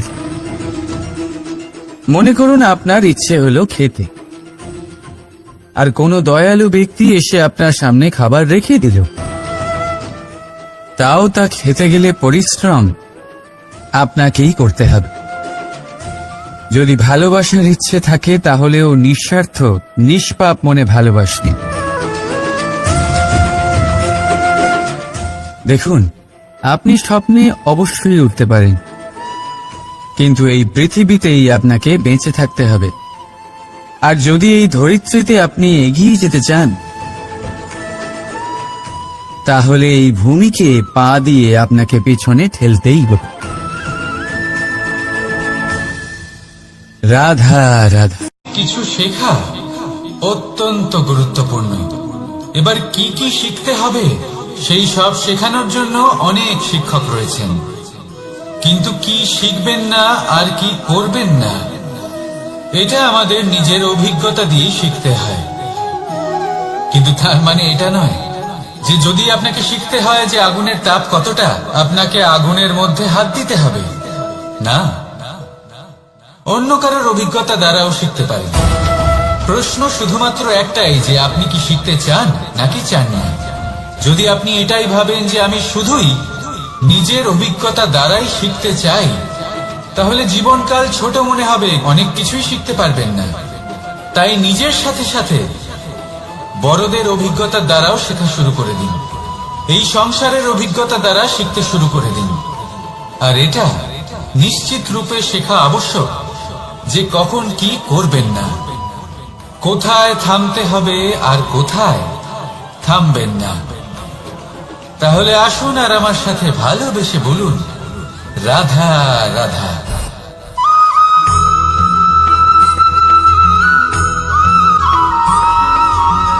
এই সংসারে সব থেকে বেশি কোমল বস্তু হলো রেশম। এই রেশম এতটাই কোমল হয় যে এর পুরো একটা থান শুধুমাত্র একটা হাতে ধরা সম্ভব। কখনো ভেবে দেখেছেন এই রেশম কিভাবে হয়? একটি কীট তার লালার দ্বারা উৎপন্ন হয়। এই কীট সেই রেশমকে পাক দিতে থাকে, পাক দিতেই থাকে আর আস্তে আস্তে তার মধ্যেই জড়িয়ে পড়ে। শেষে ওর এই সুন্দর অমূল্য সৃষ্টি রেশমের এই সুতো তার নির্মাণ কার্য পূর্ণ হয়, কিন্তু তাতেই ও নিজে বন্দী হয়ে যায়। নিজেরই মায়াজালের এই বন্দী গৃহে নিজেই ফেঁসে যায়। এবার এই সুতোকে ব্যবহারযোগ্য করে তোলার জন্য এই কীটগুলিকে এই কবচের সাথেই ফুটন্ত জলে ফেলে দেওয়া হয়। এই সংসারে যদি আমাদের স্বপ্ন এই সংসারের দুঃখ হরণ করার জন্য, এই সংসারে সুখ বিতরণ করার জন্য হয়, তবেই আমাদের প্রগতি সম্ভব। যদি আমাদের এই স্বপ্ন শুধুই আমাদের এবং আমাদের স্বার্থ সিদ্ধির জন্য হয়, তাহলে এই স্বপ্ন আমাদের অন্ধ করে দেবে, আমাদের অন্ধকারের পথে নিয়ে যাবে, আর আমরাও সেই কীটের মতো হয়ে যাব। নিজেদেরই মায়াজালে আমরা নিজেই ফেঁসে যাব, আর শেষে আমরা যদি কিছু লাভ করি তা হবে একাকিত্ব, অন্ধকারময় মৃত্যু। তাই স্বপ্ন অবশ্যই দেখুন, কিন্তু এমন ভাবে স্বপ্ন দেখবেন না যে তার এই বন্দিগৃহে আপনি নিজেই ফেঁসে গেলেন। স্বপ্ন দেখুন পরোপকারে।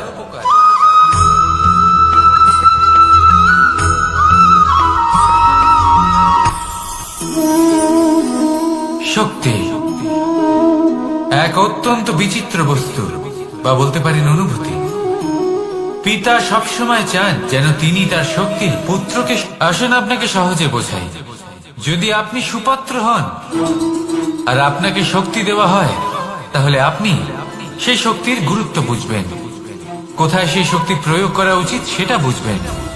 আর এটা যেহেতু অর্জন করা শক্তি হবে, সেই শক্তির অপব্যবহার হবে না। কিন্তু যদি এই আপনি কুপাত্র হন আর যদি আপনাকে এই শক্তি দেওয়া হয়, তাহলে কি হবে?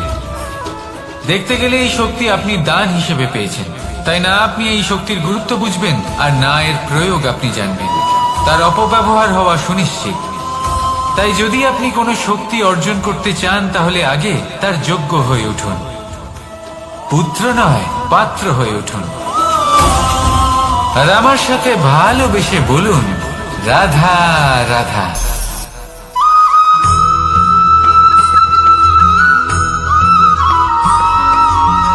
এই সংসারে প্রত্যেক মানুষ এটাই চান যে তিনি যেন ধনবান হন, আর্থিক অবস্থা তার ভালো থাকে, ওনার বাড়িতে লক্ষ্মীর আগমন হয়। কিন্তু সেটা হবে কি করে, সেটাই হলো প্রশ্ন।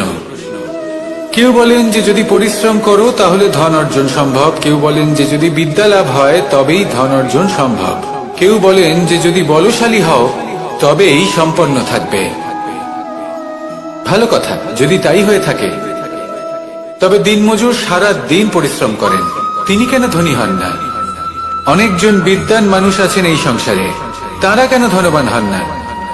অনেক সংখ্যক বলশালী ব্যক্তি আছেন, তাদের কাছে ধন নেই কেন? তাদের কেন ধনের অভাব হয়? আবার এমনও কিছু মানুষ আছেন যারা পরিশ্রম করেন, তারা দিনমজুর, কিন্তু তারা ধন অর্জন করতে পারেন। কিছু বিদ্বান ব্যক্তি আছেন যাদের কাছে অধিক মাত্রায় ধন রয়েছে। কয়েকজন বলশালী ব্যক্তি রয়েছেন যাদের কাছে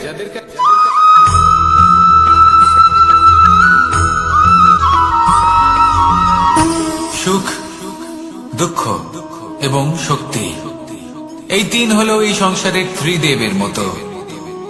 আমাদের জীবনে যা কিছু ঘটছে এই তিনটির ভিত্তির উপরেই হচ্ছে। আসলে এই সংসারের একটা নিয়ম আছে, যখনই আপনি কিছু লাভ করেন এই সংসার আপনার পরীক্ষা নেয়। এটা জানার জন্য আপনার পরীক্ষা নেয় যে আপনি যা কিছুই লাভ করেছেন আপনি কি আদৌ সেটার যোগ্য কিনা। ঠিক সেইভাবেই এই সুখ, দুঃখ এবং শক্তি আপনার পরীক্ষা নিয়ে থাকে। যখন সুখ আসে তখন সে আপনার পরীক্ষা নেয় যে আপনার মধ্যে অহংবোধ জাগ্রত হয়নি তো। যদি অহংবোধ চলে আসে তাহলে সুখ সেখানেই সঙ্গ ত্যাগ করে। দুঃখ আপনার ধৈর্যের পরীক্ষা নিতে থাকে, আর যদি আপনার মধ্যে ধৈর্য না থাকে তাহলে এটা আপনাকে আরো বেশি দুঃখের গভীর অন্ধকারে ঠেলে দেবে। সেখানে শক্তি পরীক্ষা নেয় আপনার বিনম্রতার। যদি আপনি বিনম্র না হন তাহলে হয় এই শক্তি আপনার সঙ্গ ত্যাগ করবে, নয় এই শক্তি বিনম্রতার অভাবে আপনার পতনের কারণ হতে পারে। এই সংসারে যে কোনো ব্যক্তি যিনি এই পরীক্ষায় উত্তীর্ণ হয়ে থাকেন এই জীবনে তিনি সাফল্য লাভ করেন। আসুন আমার সাথে ভালোবেসে বলুন, রাধা রাধা।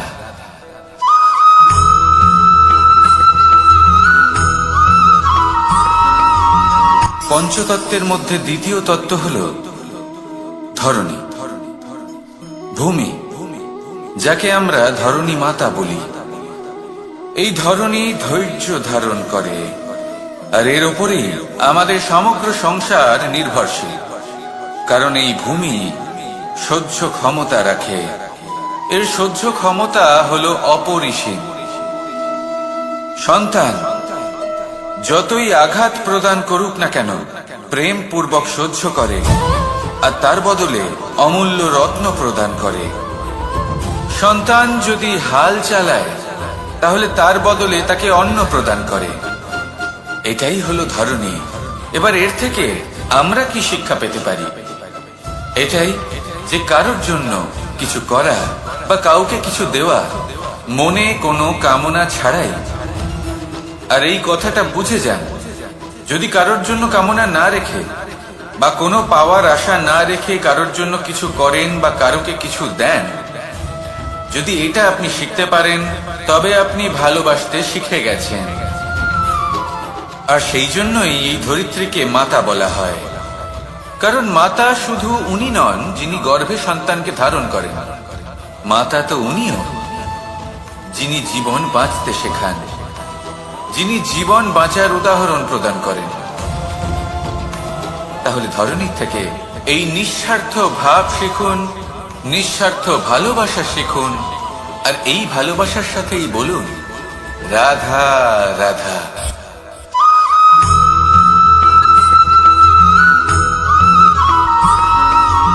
মানুষ জন্মগ্রহণ করে, তার সাথে ভয়েরও জন্ম হয়। ছোটবেলা থেকেই আমাদের মনে কোনো না কোনো প্রকারের ভয় থেকেই যায়। কেউ এই বিষয়ে ভয় পায় যে তার কোনো বস্তু তার থেকে দূরে চলে যাবে, কেউ এই বিষয়ে ভয় পায় যে আমি নিজেকে হারিয়ে ফেলব, কেউ এই ভেবে ভয় পায় যে আমার প্রিয়জনেরা তারা যেন আমার থেকে দূরে না চলে যায়, কেউ এই ভেবে ভয় পায় যে আমরা যেন পথ না হারিয়ে ফেলি, আদি ইত্যাদি। কিন্তু সত্যি কথা বলতে ভেবে দেখুন এই ভয় বাস্তবে কি? শুধুই একটা মনস্থিতি, আর কিছুই নয়। যা কিছু আপনি জীবনে পেয়েছেন তা একদিন আপনাকে হারাতে হবে। এই জীবন হলো আপনারই, কিন্তু তাও একদিন সমাপ্ত হবে। তাই ভয় পেয়ে কি লাভ? এই ভয় শুধু আপনাকে জীবন যাপন করা থেকে বাধা দিচ্ছে, আর কিচ্ছু নয়। পথ হারিয়ে ফেললেই বুঝতে পারবেন যে নতুন পথ কিভাবে বানাতে হয়। কিছু মানুষকে জীবন থেকে হারালে তবেই আপনি বুঝবেন যে আপনার আপনজনকে। এই ভয়ের কারণে ভীত হয়ে থাকবেন না। এই তারা নক্ষত্র অন্ধকারের অভাবে গুরুত্ব হারায়। শিবকেও মহাদেব হবার জন্য বিষ পান করতে হয়েছিল। প্রত্যেক পরিস্থিতি, প্রত্যেক সাফল্য আপনার পরীক্ষা নেবে, তাতে উত্তীর্ণ হওয়া হলো আপনার কর্ম। যখনই আপনি ভয় পাবেন বা সংকটের সম্মুখীন হবেন, তখন সাহসের সাথে তার সম্মুখীন হন। মনে রাখবেন, যে সম্মুখীন হতে জানে সাফল্য তার সাথে সবসময় থাকে। আসুন আর আমার সাথে ভালোবেসে বলুন, রাধা রাধা।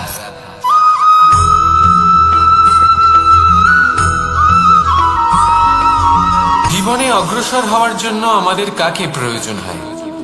মাতা পিতা, বন্ধু, প্রেম, সাহায্য, অর্থ, পরিশ্রম, আশা। ভিন্ন ভিন্ন মানুষ ভিন্ন ভিন্ন বিকল্প চয়ন করে। যদি আমি আপনাকে বলি, তাহলে জয় আর পরাজয়ের মন্ত্র দুটো শব্দের উপর নির্ভর করে, মেনে নেওয়া আর দৃঢ় হওয়া। যদি মেনে নেন তাহলে হেরে যাবেন, যদি দৃঢ় হন তাহলে নিশ্চিত রূপে জয়ী হবেন। যদি কখনো আপনি ক্লান্ত হয়ে ওঠেন, আপনি দুঃখী হন, পুরোপুরি ভেঙে পড়েছেন, তখন মেনে নেবেন না যে আপনি ভেঙে পড়েছেন, নয়তো হেরে যাবেন। তখন উল্টে স্থির করবেন যে যাই হয়ে যাক না কেন, আমি জয়ী হবই। আর আপনি দেখবেন যে জয় নিশ্চিত রূপে আপনার কাছেই আসবে। তাহলে এই কথা মনে রাখবেন আর আমার সাথে ভালোবেসে বলবেন, রাধা রাধা।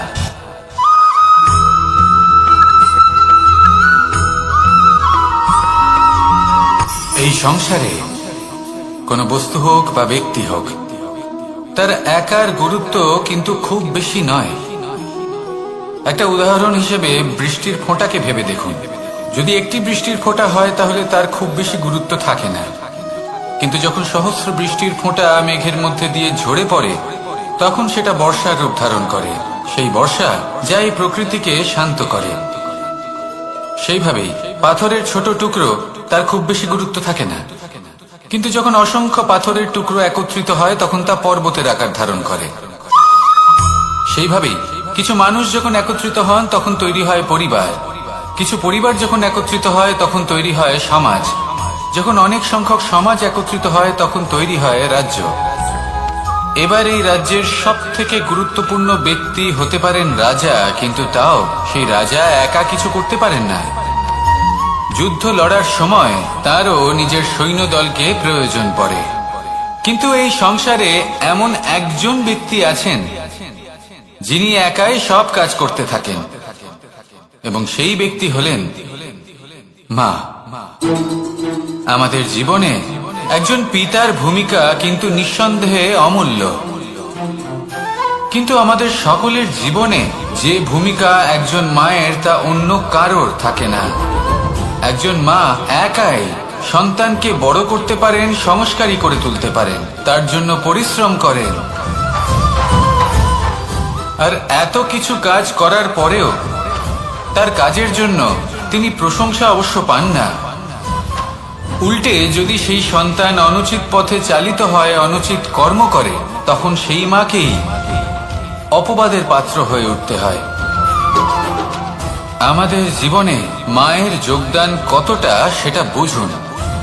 আপনাকে বড় করে তোলার জন্য উনি কতটা পরিশ্রম করেছেন সেটা বুঝুন। আজ থেকে, এখন থেকে, এই মুহূর্ত থেকে মাকে সম্মান করতে শিখুন। যখন সময় পাবেন, যখন সুযোগ হবে, তখন তার প্রশংসা করুন, ওনারও ভালো লাগবে। আর মায়ের এই মমতার জন্য, তার এই ভূমিকার জন্য আসুন সবাই মিলে আমরা তাকে প্রণাম করি, আর সকলে মিলে ভালোবেসে বলি, রাধা রাধা।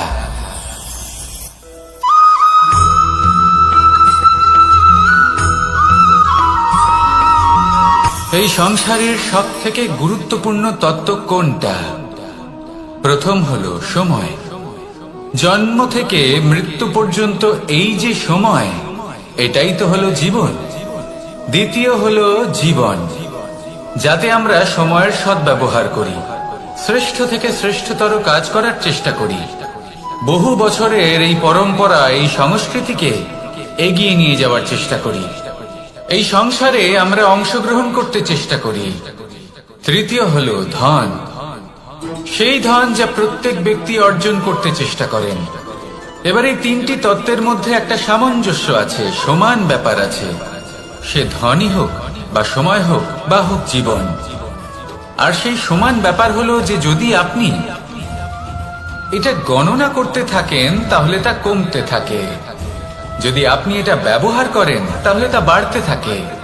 একে সংগঠিত করে রাখতে চেষ্টা করলে এ হাত থেকে ফসকে যায়, কিন্তু যদি আপনি একে সামলে রাখতে শিখে যান তাহলে এমন কাজ করবেন যাতে সংসারের সাথে সাথে পরবর্তী প্রজন্ম লাভবান হবে। যদি কিছু শিখতে চান তাহলে সামলাতে শিখুন, গণনা করা বা সংগঠিত করা নয়। আসুন আর আমার সাথে ভালোবেসে বলুন, রাধা রাধা।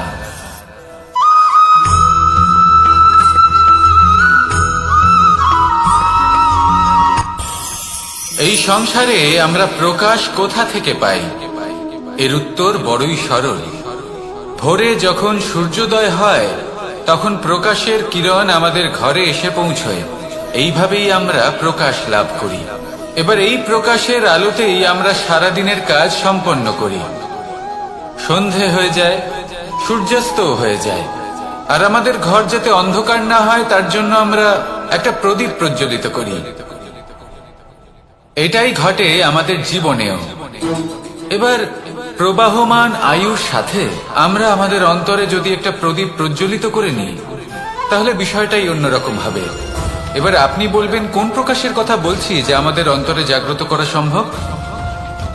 আমাদের আত্মার মাঝে প্রেমের প্রকাশ জাগ্রত করার কথা বলছি। কারণ আমাদের এই জীবন এও হলো দিনের আলোর মতো। আজ প্রকাশ আছে কিন্তু কোনোদিন অবশ্যই অস্ত হবে। কিন্তু অস্ত হবার আগে যদি আমরা আমাদের আত্মার মাঝে প্রেমের এই প্রকাশ উজ্জ্বলিত করে নিই তাহলে আমাদের সন্ধ্যাকালও আমরা আনন্দে এবং প্রেমে যাপন করব। তাহলে আসুন আর আমার সাথে ভালোবেসে বলুন, রাধা রাধা।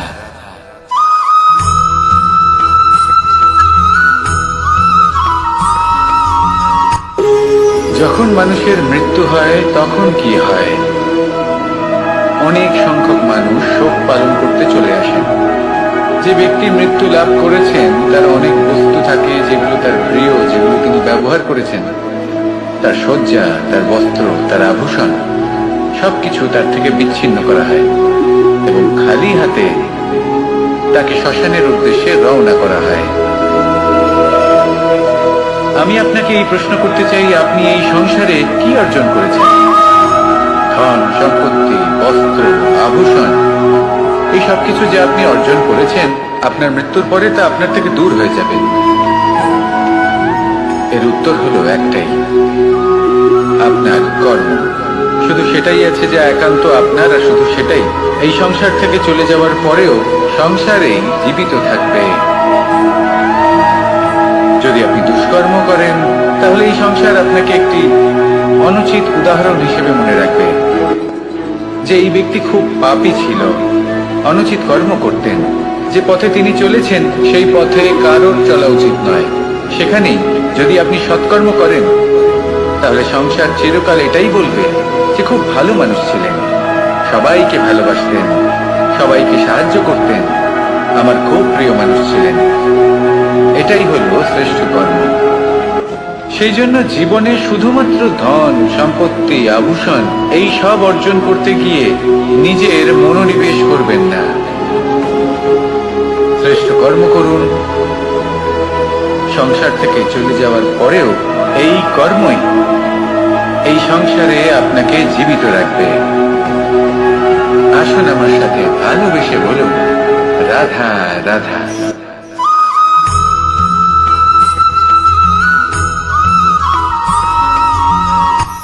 এই সংসারে সাফল্য লাভ করার জন্য জ্ঞানের প্রয়োজন হয়, পরিশ্রমের প্রয়োজন হয়, দৃঢ় নিষ্ঠার প্রয়োজন হয়, নিরন্তর চেষ্টা করা প্রয়োজনীয়।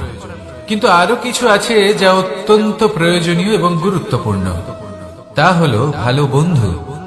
তাদের থাকা অত্যন্ত প্রয়োজনীয়। যদি ভালো বন্ধু থাকে তাহলে সময় এলে তারা ঢাল হয়ে আপনাকে সুরক্ষা করবেন। সময় এলে অস্ত্রের মতো শত্রুকে সংহারও করবেন। যদি তিনি জ্ঞানী হন, তাদের মধ্যে সদ্গুণ থাকে, তাহলে এই সব গুণ আপনার মধ্যেও প্রবেশ করবে। তাহলে সাফল্যের জন্য ভালো বন্ধু পাওয়া অত্যন্ত প্রয়োজনীয়। কিন্তু শুধু বন্ধু কেন, ভালো শত্রুও থাকা প্রয়োজনীয়। এবার আপনি ভাববেন, আমি কি বললাম? যদি আপনার জীবনেও ভালো অর্থাৎ শক্তিশালী শত্রু থাকে, তাহলে আপনিও শক্তিশালী হতে থাকবেন। এই শত্রু আপনাকে প্রেরিত করবে আরো বেশি শক্তিশালী হয়ে ওঠার। কখনো কোনো হরিণকে দেখুন, তীব্র গতিতে দৌড়তে থাকে। কেন তীব্র গতিতে দৌড়য়? এই কারণে নয় যে কোথাও তার জন্য মধুর ঘাস অপেক্ষা করে রয়েছে, না। সে এই কারণে তীব্র গতিতে দৌড়য় কারণ সেটা না করলে তার পেছনে একটি সিংহ আছে যে ওকে নিজের ভোজন করে ফেলবে। তাই জীবনে বিপদ, সংকট, এই সবকিছুও হলো অত্যন্ত গুরুত্বপূর্ণ। তার সম্মুখীন হতে শিখুন আর আমার সাথে ভালোবেসে বলুন, রাধা রাধা।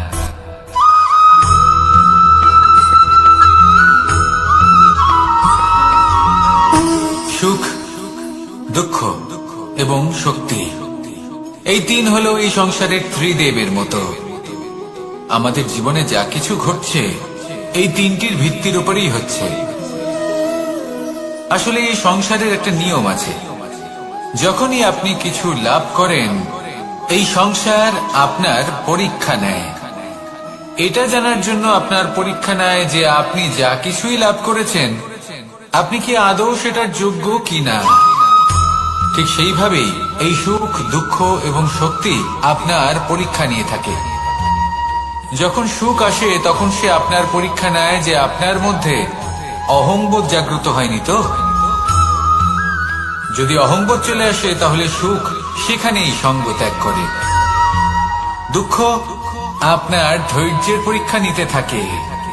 আর যদি আপনার মধ্যে ধৈর্য না থাকে তাহলে এটা আপনাকে আরো বেশি দুঃখের গভীর অন্ধকারে ঠেলে দেবে। সেখানে শক্তি পরীক্ষা নেয় আপনার বিনম্রতার। যদি আপনি বিনম্র না হন তাহলে হয় এই শক্তি আপনার সঙ্গ ত্যাগ করবে, নয় এই শক্তি বিনম্রতার অভাবে আপনার পতনের কারণ হতে পারে। এই সংসারে যে কোনো ব্যক্তি যিনি এই পরীক্ষায় উত্তীর্ণ হয়ে থাকেন, এই জীবনে তিনি সাফল্য লাভ করেন। আসুন আমার সাথে ভালোবেসে বলুন, রাধা রাধা।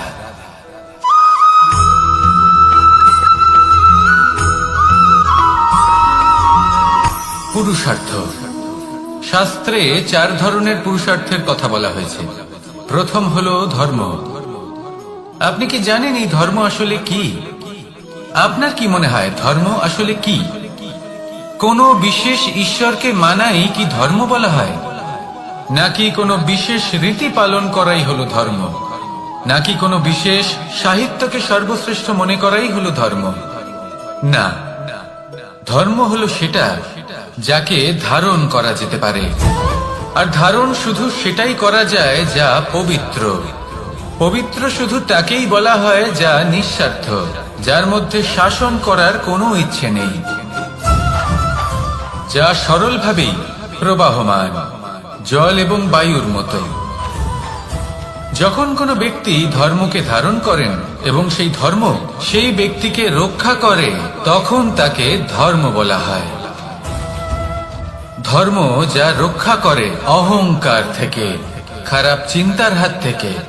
সেই জন্য পুরুষার্থ গড়ে তোলার আগে, ধর্ম পালন করার আগে ধর্মের প্রকৃত অর্থ কি সেটা বুঝে নিন।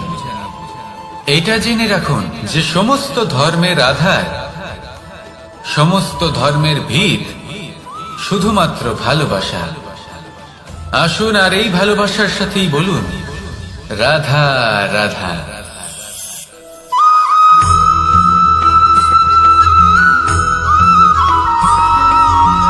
এই সংসারে সব থেকে বেশি কোমল বস্তু হলো রেশম।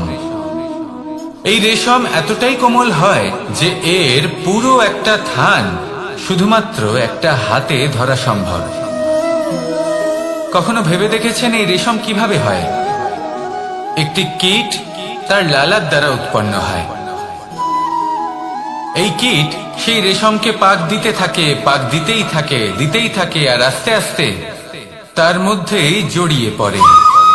শেষে ওর এই সুন্দর অমূল্য সৃষ্টি রেশমের এই সুতো তার নির্মাণ কার্য পূর্ণ হয়, কিন্তু তাতেই ও নিজে বন্দী হয়ে যায়।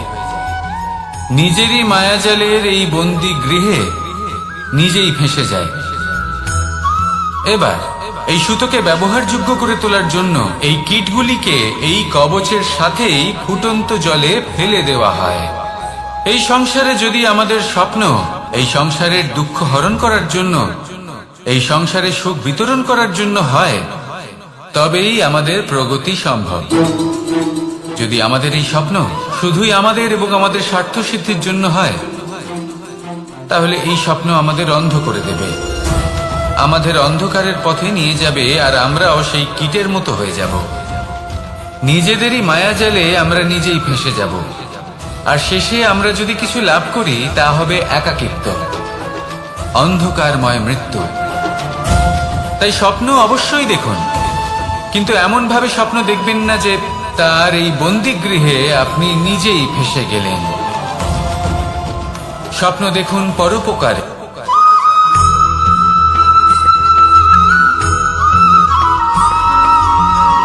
কেউ বলে জীবন খুব ক্ষণস্থায়ী, কেউ বলে জীবন হলো একটা সুন্দর স্বপ্নের মতো, আবার কেউ বলবে জীবন হলো এক কঠোর সত্য। কিন্তু জীবন আসলে কি? জীবন হলো আপনারই প্রতিবিম্ব, একটা দর্পণ। অর্থাৎ আপনি জীবনকে সেইভাবেই পাবেন যেরকম আপনি নিজেকে প্রতিপন্ন করবেন। যদি আপনি দর্পণের দিকে তাকিয়ে হাসেন, তাহলে আপনি সামনে হাসি মুখী দেখতে পাবেন। এবার যদি আপনি গম্ভীর হয়ে থাকেন, তাহলে আপনি একজন রুষ্ট ব্যক্তি দেখতে পাবেন। শেষে সবথেকে বেশি গুরুত্বপূর্ণ হলো আপনার চেষ্টা। আপনাকে সবসময় চেষ্টা করতে হবে যাতে আপনি নিজেকে প্রসন্ন এবং ইতিবাচক মনোভাবে রাখেন। এটা হলো আপনারই উত্তরদায়িত্ব, তাকে পালন করুন। এই মনকে প্রসন্ন রাখুন, এই সংসারকে সুন্দর বলে মনে হবে, আর এই মন প্রসন্ন হয়ে বলবে রাধা রাধা।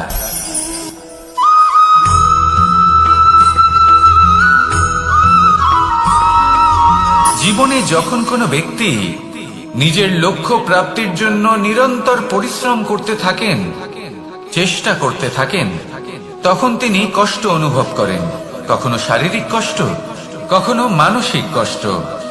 এবার উনি এটা ভাবতে থাকেন যে আমি কি উচিত করছি নাকি অনুচিত করছি। কারণ অন্যদিকে এমন একজন ব্যক্তিও আছেন যিনি একদমই পরিশ্রম চেষ্টা করছেন না। তিনি মদিরা পান করেন, বিলাসিতায় জীবন কাটান, অলস প্রকৃতির হয়ে ওঠেন, নিদ্রাতে বিলীন হয়ে থাকেন আর ভাবেন যে তিনি সুখ লাভ করছেন। কিন্তু এরকম কেন হয়? কারণ যখন আমরা সৎ পথে থাকি, উচিত পথে চলি, লক্ষ্য প্রাপ্ত করার জন্য চেষ্টা করতে থাকি, তখন আমাদের ভেতরে থাকা নেতিবাচক শক্তি এবং পাপ এই দেহকে ত্যাগ করে দেয়। আর এই অনুভূতিটাই আমাদের দুঃখের অনুভূতি দেয়, কষ্ট দেয়। এবার সেখানে যদি আমরা কুপথে চলি, অনুচিত পথে চলতে থাকি, তাহলে আমাদের ভেতরে থাকা পুণ্য এবং ধনাত্মক শক্তি আমাদের দেহ ত্যাগ করে দেয়। আর এই অনুভূতির কারণেই আমরা সুখ অনুভব করি। কিন্তু কখনো ভাববেন যে এই সুখ বেশি সময় পর্যন্ত থাকে না। সেই জন্য সবসময় মনে রাখবেন, যদি আপনি জানেন যে এটাই আপনার লক্ষ্য, এটাই উচিত পথ, শুভ পথ, তাতে নিরন্তরভাবে এগিয়ে যেতে চেষ্টা করতে থাকুন। এই কষ্ট আপনাকে সুখের পরাকাষ্ঠায় কখন পৌঁছে দেবে তা আপনি জানতেই পারবেন না। আসুন আমার সাথে ভালোবেসে বলুন রাধা রাধা।